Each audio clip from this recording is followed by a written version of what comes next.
What's up, everybody? Jody J. Summers, child of the system, back at my safe space. And it's not rainy right now, so I have time to give you this poem called Safe Space. So Brother Washington in the background somewhere doing some yard work before we open up Eden Garden. And let's begin.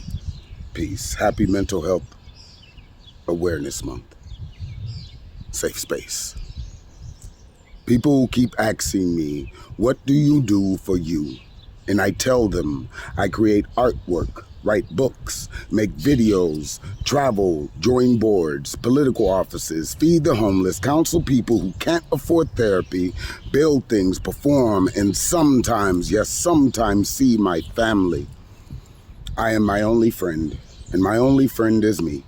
Me, myself, and I, because every time I try and let someone in, they try and change me.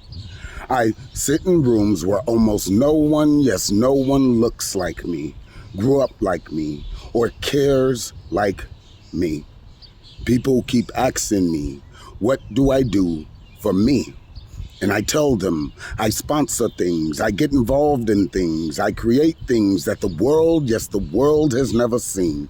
My identity has revolved around showing up and being involved. But where is your personal time? And what, yes, what do you do for you? I don't know, because I am my only friend, and my only friend is me. Me, myself, and I, because every time I try, I'm disappointed by someone who can't see, yes, see what I see.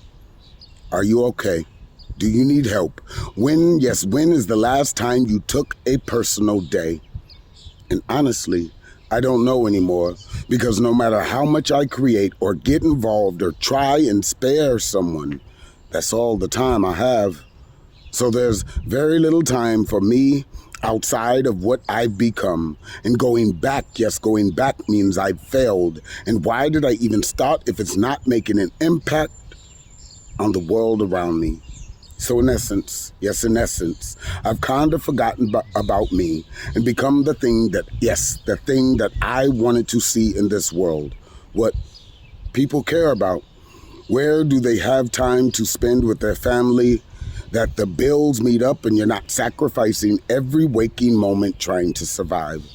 Because the money, yes, the money is never enough if you don't have time to enjoy it. But what good, yes, what good is enjoying it is everything is on fire. And nobody's, yes, nobody's grabbing buckets to put out their neighbor's fire because their own place is burning down. So we're all just grabbing buckets with no place to put them, because what, yes, what do you do for you if you don't even have time to be yourself? I am my only friend. My only friend is me. Me, myself, and I. So I smile and create some art that I hope, yes, hope, won't get caught up in the fire. All right, everybody, much love. Y'all be safe out there. Drink water. Go touch some grass. Get outside. Thumbs.